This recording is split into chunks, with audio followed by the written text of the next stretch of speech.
ciudad cuyo nombre no vale la pena mencionar, vivía un anciano cuyo nombre tampoco tiene relevancia en la historia. Sin embargo, por lo que él podía recordar, él era parte del linaje de una familia aristocrática. Separado a muy temprana edad del resto de sus hermanos, debido a una profunda resignación a participar en los negocios de sus padres, se retiró a un pueblo escocés olvidado por la humanidad, donde dedicó el resto de su vida al área de la botánica. Para él, presumir del precioso jardín donde reposaba una variedad de plantas exóticas detrás de su casa era algo que estaba fuera de discusión, lo hacía cada vez que podía, en forma de frases halagadoras hacia este. Aún así, para él no era un simple objeto que podía ser enseñado a los demás con el fin de ganar popularidad, era una prueba de su amor hacia su trabajo y una conexión permanente con la naturaleza que tanto había anhelado desde pequeño. Aquella extensión cubierta de un verde brillante, que para los demás era solamente algo para admirar, era un verdadero vínculo que no deseaba romper. En uno de sus recorridos diarios por los rincones más profundos del terreno, donde la luz comenzaba a disminuir y las copas de los árboles amenazaban con tragarse el jardín entero, descubrió una especie de altar hecho con tablas de madera muy finas, siendo devorado por las enredaderas. En el centro se hallaba un pequeño vaso con un líquido de un olor enfermizo y color rojo oscuro, al lado de una planta tan amenazadora como bella. Sus hojas violáceas no hacían más que resaltar la parte seductora de su organismo, mientras que su tallo cubierto hasta la punta de espinas afiladas era una muestra clara de que estaba preparada para sobrevivir. El hombre, cansado ya de las especies repetitivas que había visto a lo largo de aquel vivero a pesar de su hermosura, utilizó el recipiente con el líquido para transportar a la flor arrancada hasta la casa. La llevó todo el camino escondida bajo su amplia chaqueta por si resultaba sensible a la luz del sol. Una vez estuvo dentro de su salón, hecho en su totalidad por la madera de los árboles que limitaban el jardín, se tomó la molestia de buscar en cada libro de botánica que había en su biblioteca la especie a la que aquella planta pertenecía. No hace falta decir que no había registro alguno sobre ella. Tras haberla plantado en una pequeña parcela apartada que tenía dentro de la casa, como un invernadero, se sentó en el escritorio de su oficina y se puso a revisar cada texto antiguo sobre flores no descubiertas y otras que probablemente ni siquiera existían. Pasó desde modernos libros de botánica a manuscritos arrugados sobre bestias con forma de planta. Ninguno de los tétricos dibujos que representaban aquellas irreales criaturas se asemejaba un poco a la flor que había obtenido un par de horas antes, ninguna descripción en idiomas olvidados lograba adecuarse a su aspecto. La respuesta la halló cuando volvió a dar un paseo por el jardín y decidió desmantelar aquel altar donde había encontrado la flor, con el propósito de usar los materiales para armar algo más útil. Dentro de una pequeña caja que servía como mesa para colocar las ofrendas frente a la tarima donde originalmente había estado el objeto, se encontraba una hoja a punto de ser devorada por la tierra, húmeda, cuyas palabras eran casi ilegibles. Entre los pocos caracteres reconocibles se hallaban una foto de la planta y un título: Venus 824. No se molestó en buscar información en internet o en la biblioteca, sabía perfectamente que era improbable que ese nombre se hallara registrado en algún sitio, por lo que decidió no hablar de ello a ningún vecino o conocido. La guardó con recelo en una habitación bien escondida de su inmensa casa con tal de que nadie la encontrara cuando hubieran visitas.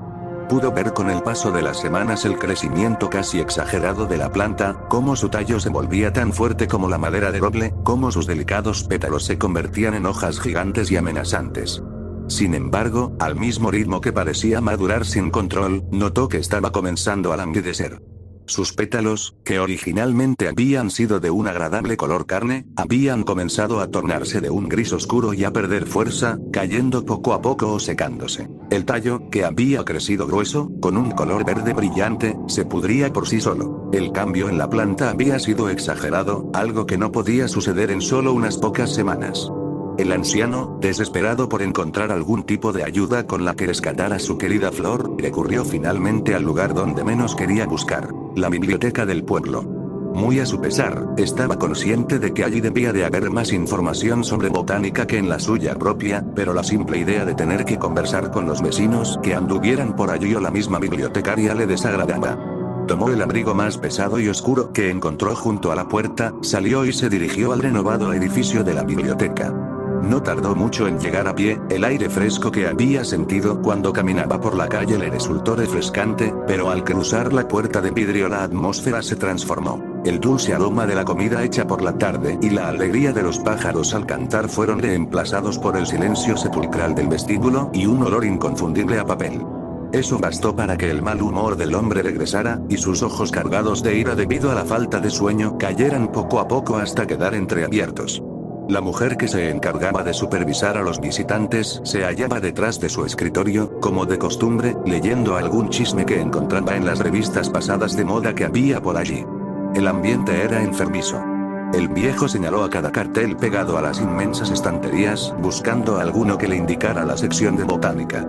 No tardó en encontrarla, se escurrió por el oscuro pasillo y metió en la canasta de paja que había llevado cada libro que hubiera encontrado interesante o contuviera alguna información que desconocía.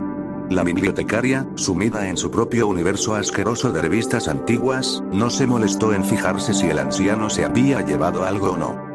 De vuelta a su hogar, hojeó cada volumen grande que había tomado en busca de cualquier indicio sobre cómo tratar con algo llamado Venus 824, o al menos, la especie a la que pertenecía. Cada página acerca de plantas ficticias, con gigantescas fauces y el tamaño suficiente para aplastar un elefante no hacían más que confundirlo cada vez más, puesto que pocas veces se había sumergido en la literatura por placer. Pasó de los más modernos registros del reino vegetal a la más hórrida mitología lovecraftiana donde apareciera la palabra planta. La respuesta la encontró en un cuaderno de cuero sin nombre, donde el primer artículo se titulaba Mandrágora. Como era de esperarse, el anciano ya había oído acerca de las míticas mandrágoras y de su alimentación hematófaga, puesto que solo podían ser nutridas con sangre humana. Es más, una de estas raras plantas solo podían ser originadas cuando esos fluidos caían a la tierra, por eso era frecuente encontrarlas debajo de los patíbulos. En un principio tuvo en cuenta dejarla en el sitio donde la había encontrado, porque de algún modo había podido sobrevivir en ese ambiente, pero no quería alejarla de su hogar. Era demasiado bella para dejarla a su suerte e inferir en la posibilidad de que muriera. Pasaron años y parecía que la planta había vuelto a su estado normal, y es más, había encontrado el ápice de su crecimiento. En la maceta donde antes había estado una delicada flor hematófaga se encontraba un poderoso árbol carnívoro cuyas hojas se habían convertido lentamente en enredaderas que envolvían el precario invernadero donde residía. En contraste al brillo que desprendía su tallo verde lima y la habitación cubierta de sus raíces, parecía que la mansión donde habitaban ella y su dueño comenzaba a transformarse en una casa de fantasmas. Las paredes de ladrillo blanco que daban un aire medieval habían sido lentamente perforadas por la destrucción, el descuido y las mismas ramas de la mandrágora. Las ventanas habían sido tapiadas con madera, acero y cualquier material que sirviera para que la luz no se filtrara y fuera capaz de dañarla. El mobiliario permanecía casi intacto salvo por el polvo que lo cubría, pero cuando un simple cajón de un armario se abriera, un ejército de ratas invadiría la habitación. Pero la parte más penosa del aire pesado que invadía todos los ambientes era el propietario, cuya vivaz mirada había caído hasta el punto de observar la inmensidad del vestíbulo sin ningún propósito, sentado en una silla mecedora. Se encontraba incapaz de moverse. Sus brazos, que habían sido gruesos debido a su sedentarismo, eran carcomidos por el tiempo, reducidos a huesos y carne arrugada. Su prominente barriga había desaparecido por completo, al igual que su cabello canoso.